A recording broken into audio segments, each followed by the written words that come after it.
everyone, and welcome out to Maverick Trading's Elliott Wave analysis. We're going to do part 1 today, which is motive waves, and then we'll do corrective waves in a separate video. I'm Corey Halliday and excited to be here with you. So let's dive in and understand Elliott wave theory. So the basic principle is that there's a 5-wave pattern in the primary trend, and that primary trend is the motive waves. You're moving with the trending direction. After that 5-wave pattern, there's typically some sort of correction, a shakeout of sorts, where buyers turn into sellers, or if it's the primary trend is a downtrend, you'll get a correction back up within that bear market. However, those corrective patterns are typically short-lived and end up reversing back to the primary trend. And the pattern goes on and on and on across a variety of different time periods. So when the primary trend changes, you'd get the 5 waves in the other direction, and then the 3-wave corrections would be opposite to that. Sometimes you're in a bull market, sometimes you're in a bear market. If you're in a sideways market, this isn't overly useful. Ideally, we look to trade with the trend. So trading with the 5-wave pattern is the easiest approach. Now, sometimes you're in a 3-wave correction in the S&P 500, and it doesn't make much sense to try to trade the 5-wave when you're in a 3-wave. So you will have to trade corrective patterns. We want to identify them. Like any technical analysis, sometimes it's a muddy picture, and you just say, well, I don't think I have any edge here. I don't think I have any advantage. But if we can identify where we think the stock is at within these waves, and identify something that we can recognize and wrap some risk to reward around, then we might have a nice opportunity. So let's take a look at motive waves. Motive waves would be, in this case, a bull market. You're making 5 waves to the upside. And the reason I drew in a little kink there is to just show you it's not always just like this clean, perfect picture. Stocks move in zigzags, right? So this would be kind of how you would look at it in terms of, yeah, there was a little choppiness there, but nothing that derailed this overall upward move. And then maybe we had a real correction later on. The corrective waves would be a bigger correction. Obviously, it would be a change in this case from uptrending to starting to make, notice, lower highs and lower lows. But it's usually short-lived, and usually the correction only comes back to about where the 4th wave was. That's generally where you kind of target that correction is back to the 4th wave, and then it should reemerge in a whole new 5-wave pattern start to the upper right. So the theory goes that there are things that are cycles, and you'll hear this a lot from technical traders. They'll say, well, we're in, what we think the cycle is, which might be 1 to 2 to 3 years. We're in a bullish cycle. But maybe the big picture, the overall, the secular move, maybe the bigger picture is we're in a bear market or vice versa, right? So you can have cycles that move one way within a broader trend. Most bear markets last for a couple of years, so we're in this huge bull market in stocks for many decades. Well, you're still going to have bear markets mixed in. And so you can look at this across a variety of different time periods. A primary trend would be anywhere from a few months, an intermediate trend a couple of months. Minor trends would be more weekly and whatnot. Maybe swing traders are looking at more minor trends. You're not really saying, this stock is good or bad long term. You're just trying to pick a short period of time, a minor move within the broader context of the big picture, but a minor move that you can profit from. And there will be these little 5-wave, 3-wave patterns across those different time periods. You could even get into the day trading side of things where you're in there looking at the minute charts and so forth. And again, stocks should somewhat move in these patterns. So if you think of it from the broader picture, from R.N. Elliott's essay, when this was kind of produced and created, you have these huge 5-wave cycles, right? This would be a huge bull market. And theoretically, this entire bull market, it could be decades long. This could be from let's just say it's 1980 to where we're at in 2022 or something like that. So this could be very, very long term, what they would actually call a secular trend, which can last many decades. So here we've just been trending higher for decades, but there were many different cycles where you had bear markets, right? You had bear market moves within that time period. And what did those look like? Well, actually, this run higher in the 80s might have moved in a 5-wave pattern, right? It just doesn't go straight up for years. And then this correction might have been the 1987 debacle, And here we go through the 90s, this huge bull market run, which is actually a big 5-wave pattern. And then the bubble burst in 2000, hypothetically, And then you have this other huge run, and then you have the 2008, which was violent and led to a much bigger corrective pattern or something like that. So maybe this goes to 2008, 2009. This is where this whole big drop occurred. So I guess you could put this at, 2007 was the peak, something like that. And then you had this massive move lower. And then it all restarted, right? 2010s and then you had the COVID move lower and so forth. So as you look at these 5 and 3-wave patterns, you can break them down across a variety of different time periods. Here you can see that as we were rallying higher, well, even the shorter term, as you look at the weekly charts and so on, there's little corrections back for a couple of weeks here, for a few weeks there, within that broader move higher. So wave 1 is rarely obvious at its inception. When the first wave of a new bull market begins, the fundamental news is usually negative. And here we're talking about big waves, right? We're talking about long-term waves when you're talking about bull markets just beginning. This would be like, out of the 2008, 2009 global financial crisis, and we start to reemerge in 2010. Nobody believed in it. Everyone said, oh, the market's a disaster and so forth. The previous trend is still considered strongly in force. Remember that earnings have just been decimated. The economy is decimated.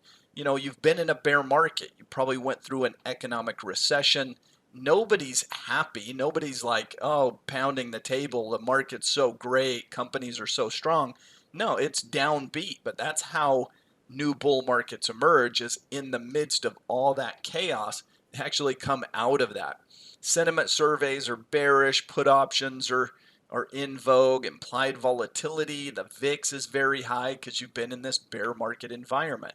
Volume might start to increase a little bit as you start to run higher, but not by enough to alert many technical analysts. So as you kind of look at wave 1, if we were to, this is just a stock chart I pulled, but going back to the COVID crash in 2020, you can start to see that reemergence here, where we started to come out of that. And again, during this first phase, this would be wave 1 here of this entire move. There were probably a lot of naysayers, a lot of people that said, oh, this isn't going to last. This is, going to fall apart and so forth. And even notice that it kind of moved in a 5-wave pattern here in that first wave, kind of like we were talking about, right? And then eventually that runs out of gas and you can see this little drop, which would be wave 2. This drop in here from late 2020 into 2021, this would be wave 2. So notice a little 5-wave pattern there, but that's all in the context of one wave. What is wave 2? Well, it corrects back wave 1. It shouldn't go back below the starting point. So of course you're not breaking to new lows or anything like that in wave 2.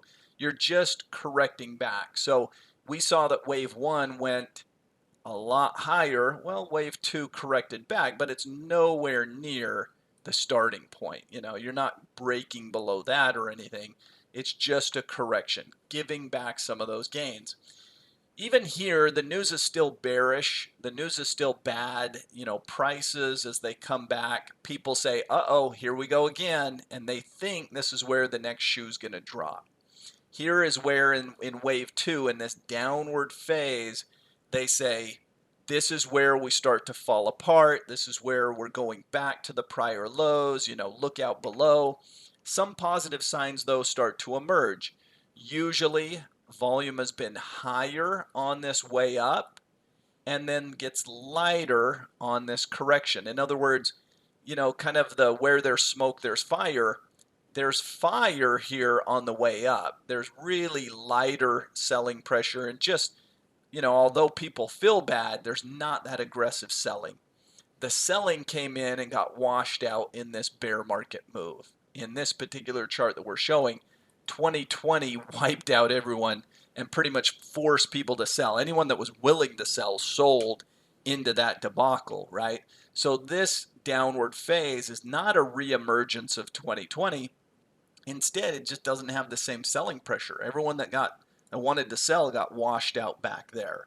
Usually prices don't even retrace back more than 61.8, which is a fib level. They should stay well above that. And prices often fall in a three-wave pattern. So let's take a look at it. Again, I think this is your first wave coming out of that bear market 2020. And as it did, you can see the correction here. And it's a good-sized fall. It might not look like much, but if we kind of eyeball this thing, it's from about 56, 57. It came all the way down here into the mid-40s. It fell probably 12 points or something off of those highs. If you were to put that on a percentage basis, that's probably about, 25%, something like that drop. I mean, that's kind of how corrections work. Again, you can see the waves here where as we moved up out of this, there were kind of those 5 waves, and then as we drop, there's kind of the 3-wave process, right? The first, then the bounce, and then the third, the A, B, C. And we'll talk more about corrections in the next meeting. Now, this is where it gets really exciting because, man, is wave 3 an exciting one. Usually the largest and most powerful wave. This is where at Maverick we teach some different concepts of these bearish to bullish reversals or vice versa. And what we're really trying to do is get our traders to recognize where they can get in at wave 3. Ultimately, if you have one goal in trading, it's to find your way into trades that are just starting to kind of reemerge out of wave 3. It's hard to catch wave 1 because you're still in this downtrend, right? And you're just starting to come up out of it.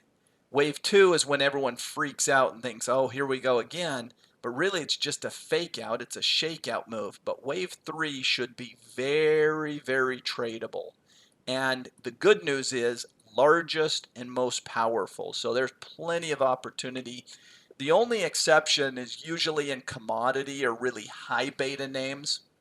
A lot of times wave 5 becomes the largest. And you'll see wave 5 on this chart is very strong. It actually happens to be a commodity stock. I think I pulled a steel company or something, Nucor. So anyway, make a long story short, wave 3 is normally the most powerful. The more volatile the market, maybe wave 5 will even be stronger than that. The news is now positive.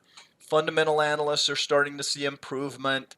If you were looking at the economy, if this is trading with the economy and so on, then you'd probably, and it had similar charts in the S&P or something, you'd probably start to see some improvement in business fundamentals. Anyone looking to get in on the pullback will likely miss the boat because, again, this doesn't pull back. These corrections, these pullbacks are short-lived because prices really boom to the upside on wave 3. As wave 3 starts, the news is probably still bearish and most market players are still negative. The crowd is often wrong, but by wave 3, as it's really taking off, now the crowd starts to re-engage. Wave 3 will often extend past wave 1 by a ratio of 1.618. That's called a Fibonacci extension, and it basically means that there is a ton of upside because as you draw in that extension, a 1.618 move above is quite a bit higher. So we think that back here, you had kind of your 5-wave pattern, right? Your first wave was right there, okay? This is all in the context of big wave number 1. Next, you had a 3-wave correction, A, B, C, 1, 2, 3, and notice that the C came back to about level 4. See how that's pretty commonplace, and that correction is wave number 2. Now we get wave number 3, and this just explodes. And once again, you can see that this is all one wave. This is a huge move on a percentage basis. It's just easier to trade when you're in that trend. I mean, you can see from where it bottomed in the 40s, it ran all the way up here to 120 or what have you. I mean, it tripled in value or something. It's a huge move. And of course, it kind of moved in this 5-wave pattern as well. It didn't just go in a straight line from 40 to 120. It moved sharply, didn't pull back much in most cases, but just completely took off to the upside. It's powerful. The volume explodes the entire way up. I mean, it's just a fantastic looking chart. And it's really the easier way to trade. You can see why counter trend trading can be difficult. Why the old saying in trading, the trend is your friend. Well, if you were going to trade this, you could try to be really, really smart and trade this little corrective pattern, wait for it and try to short there and make a little bit of money. But look at how small it looks in context of that. I mean, if you're just thinking about what's easier to do, what takes less work and just taxes you less mentally and just doesn't, chop you up and spit you out and so on. It's wave 3. If you can get in anywhere bullish along the way, you're just more likely to succeed. Now, of course, we go through another correction and notice that this correction comes back to here and so forth. Let's get into wave 4. So typically, clearly corrective, prices meander sideways oftentimes. Wave 4 typically retraces less than 38.2% of wave 3, so it doesn't give back a lot. Even though wave 3 was so powerful, wave 4 might, come back here somewhere, but not kind of collapse back and give back most of this. No, no, no. It just doesn't do that. It leaves most of those gains untouched. Volume is well below that of wave 3 typically. This is a good place to buy, and especially if you're in commodities and those high beta names, wave 5 can be super powerful. You'll get those when you're in a bubble. If you think that something is in a bubble, you want to be in it during wave 5 because that's where things just absolutely go bonkers to the upside. A lot of times this is where you'll see the chart get to a parabolic curve. What's a parabolic curve? Well, it just goes vertical. It just goes like straight up, and that curvature is just incredible. So wave 5, super powerful, and you'll see it here in a second. But let's get to wave 4 first. So here's wave 1, right? We'll just call that W1. Here's wave 2. Here's wave 3, that whole upside move. This is more wave 4, and it's choppy. But notice it doesn't give back most of these gains or anything. Most of these gains are kept. It comes back to about where the 4th, if you would look at this, 1, 2, 3, 4, 5, this was wave 4 within that move. That's exactly where it corrects back to. That's pretty standard, pretty normal. The volume's a little higher on this as far as an example than you'd normally see, but that's not super uncommon, especially with high beta names. They can have a news event that just spikes volume for a day or so, but it didn't really derail the chart or anything like that. So this is wave 4, and again, it's kind of big and choppy and ugly, but it's kind of a 3-wave pattern. Wave 5, the final move, this is the final leg in the direction of the dominant trend. So in this case, the news at this point is positive. Everyone's bullish. It's obvious that the stock's been going up. It just went from 40 to 120. Are you kidding me? it's hard to be bullish at this point because it's already gone up so much. But as traders, we know that there can be a finishing move, especially if it's in the news. If the average investor is finally piling in and it kind of goes viral, if this is something that grabs the public's attention, then you know it can take off.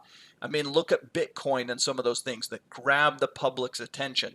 They went vertical. They had this fifth wave that's just phenomenal, right? So the public piling in is a bad sign for the long term, but it's a very strong thing in the short run. The more this thing can go viral, a GameStop type of situation where more and more people just go piling in from their Robinhood accounts or something, you'll get a crazy big move. So volume is often lower in wave 5. Many momentum indicators start to diverge. If you use divergences, I've certainly taught that here with MACD divergences, where price is still making a higher high, but the indicators start to fall off and make lower highs, right? Those would be signs that we're at the end. If this is the S&P 500 and it's doing this, it's kind of, hey, this is the end of the bull market. This is where the average investor getting super bullish means that you're nearing the end, not the beginning, right? So bears are probably ridiculed. Everyone says, how can you not be in this? They get made fun of for being bearish, so on and so forth.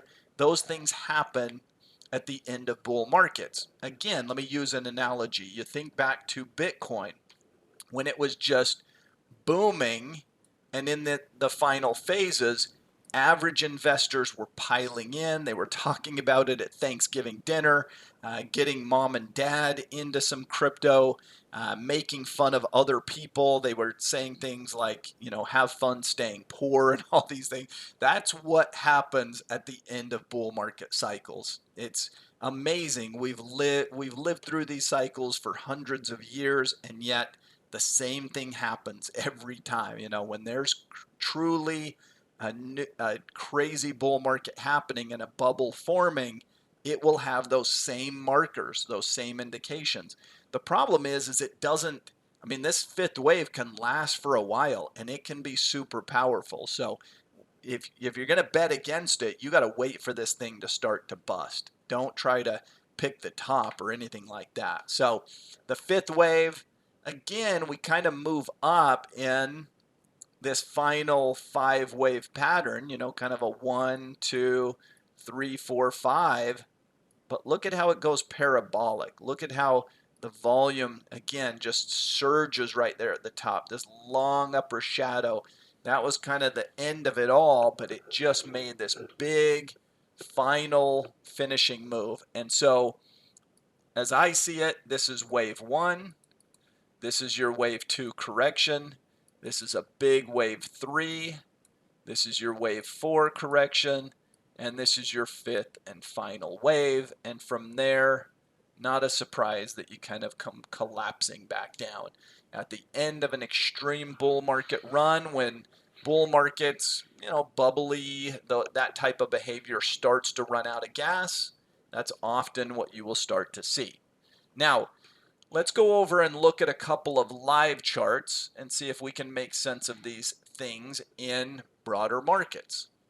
So to start here, let's just look at the S&P 500. And all I'm going to do, what I like to do actually to really see the big picture is maybe even just go out to a long-term weekly chart. Really expand this out. You can go back 20 years or something and just say, okay, can we see similar dynamics and patterns and so forth within this? Well, you probably can. If you really think about this in terms of context, we had the bubble burst from technology, right? The dot-com crash that bottomed in 2003. You probably moved up in kind of a 5-wave pattern here. See the 1, 2, 3, 4, 5. We had the markets collapse, and this would be a huge bear market, probably the biggest bear market we've all seen in our lifetime. The market gave back, I think, 57-ish%, You see a kind of a huge 5-wave pattern to the downside through '08 and '09. And then things started to reemerge, and we basically went from bear market back to bull market cycle. Well, even within that, look at how, the first move, first wave, and then a pullback, wave 2. Third wave, and the pullback. Fifth wave. So there's a 5-wave pattern, but you could also say this is just one wave. This is just one move, and then A, B, C, right? And then this would all be kind of the third wave and an A, B, C. And this is probably the fifth and final wave here that we just went into in 2022. In the big cycles of things, this is probably 1, this is 2, that's 3, this is 4 in 2020. And this is the fifth and final wave, and now we're, reversing back down. Or, maybe we can come into the really short term. We could say, well, let's try to make sense of this on a much shorter scale. Let's go to 3 months, just a 3-month chart. Now we need to go back to daily chart from weekly. But let's just say, where do we think we're at in terms of a cycle? And just try to pinpoint these reversals and say, okay, without an opinion, I'm just going to say that's one wave, and that's one wave, and this is one wave. So this is either A, B, C, like 1, 2, 3, and we're done and going up from here, or this is the fourth wave, and we're going to have another fifth wave back down. It's one of the two. Now, the only way I can really answer that is probably to back it out a little further and say, okay, well, where do I think we're at? In this case, we're in a bearish market, right?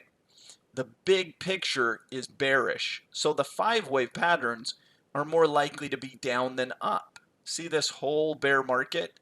So this is 1 wave, 2 waves, 3 waves, 4 waves, right? Or this is just 1, 2, 3, and you're going to start to take off that way. Again, I think we're in a bear market, so this is probably the first wave down, number 2, the third wave, the fourth. We should have one more wave to the downside in the short term, just like we did back here, by the way, right? So we don't even need to have an opinion yet. We can just say, okay, there's a wave and a correction. The third wave is usually the biggest, and a correction, and the fifth wave. See how we made essentially kind of 5 waves down, right? Then we went through a corrective phase, 1, 2, 3, which was back up, and now we're making 5 waves back down. 1, 2, whoops, this is 1 down, 2 up, 3 down, 4 up. The next one should be to the downside.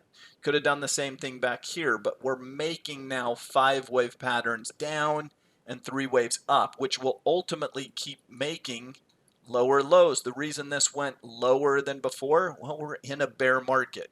Is this one likely to go lower than the one before? Yes, because we're in a bear market, right? So you don't even have to have an opinion at the start. Just start to draw some waves as you see it, and then put context around it, and then say, okay, how does this make sense within the broader context of the trend? Let's take something that's in a bull market. Let's say energy. I'll just use the energy sector. Let's just go XLE. And if I back this out, let's go back a couple of years and just kind of think about this. Okay, where are we at overall? Well, we're in a bull market. We've been in a bull market. So let's see if that kind of makes sense in terms of the price action and things like that. Well, if we were to look at this and we say, okay, well, here I can see it dropped and then it rallied and then it dropped again. Do I think it's going to keep dropping from there? No, because that's your correction, right? 1, 2, 3. And I know we've been in a bull market. Look. 1, 2, 3, 4, 5. This took us to higher highs. This is just correcting back some of that move. If you're questioning this, you'd say, well, this looks like a correction of this bull market run. So, of course, I want to be a buyer coming out of this because it's likely to to really give me the best risk to reward. And sure enough, look at that thing take off in a 5-wave pattern. When this fell back recently, you could say, well, could be the end of the bull market, or what's more likely is that this is a correction that's going to reemerge and take off that way again. And I'd still kind of say you got to give energy the benefit of the doubt. Now, if you feel like the entirety of this move is kind of running out of gas, if you feel like, well, in the big picture, you've already made 1 wave here and 2 and 3 waves here and 4. That's how I would see it. I'd say that's 1. This is 2. Okay, see if you follow me. This whole thing is 3 in my opinion. See if I can write a 3 that's legible with these lines. And then this would be 4, if that makes sense. So we have a 5th wave coming. At that point, I would agree. I probably wouldn't trust energy anymore. But I think in the bigger context of things, we've got another run to the upside. And this was a recent correction. And this one was obvious that you'd want to be a buyer. And this one back here should have been obvious that you wanted to be a buyer, because again, you're coming out of this bear market cycle and just starting to emerge. If you think that's wave 1 and this is wave 2, boy, do you want to be a buyer back in here and in here and so forth. So that's kind of how I would look at these. The majority of stocks you see, like the S&P 500, are making more 5-wave, 3-wave patterns down, but that's not true of energy.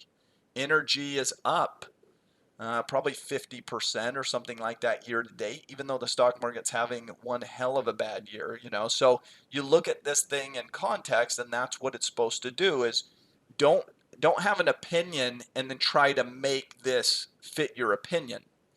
Draw your lines and then say, okay, let's assess where we're at, and let's not have an opinion and then just kind of take that data and take that information and say, okay, where do I think we're at in the cycle? If it's muddy, if it's questionable, if you're not real confident, if it doesn't fit your viewpoint, you don't have to take the trade. But if it fits within those cycles and you're looking at that and thinking there's opportunity, I mean, I've traded energy just numbers of times to the upside. I don't think I've put on a bearish trade in energy in the entire year. I could be wrong about that. Maybe I did short it somewhere or did something somewhere, but for the most part, I've put on bullish after bullish after bullish trade because of where I think we're at in those cycles. So none of this is expected to be some, perfect science that you'll never get wrong. It's about assessing where you think you're at within those patterns, where you think sentiment is at, where you think all those things are at, and then do you have a good risk to reward opportunity?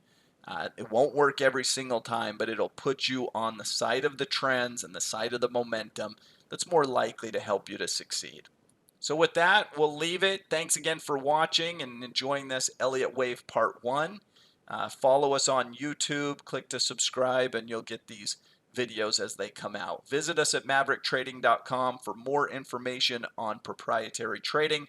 On behalf of Maverick Trading, I'm Corey Halliday. We'll see you next time. Goodbye, everyone.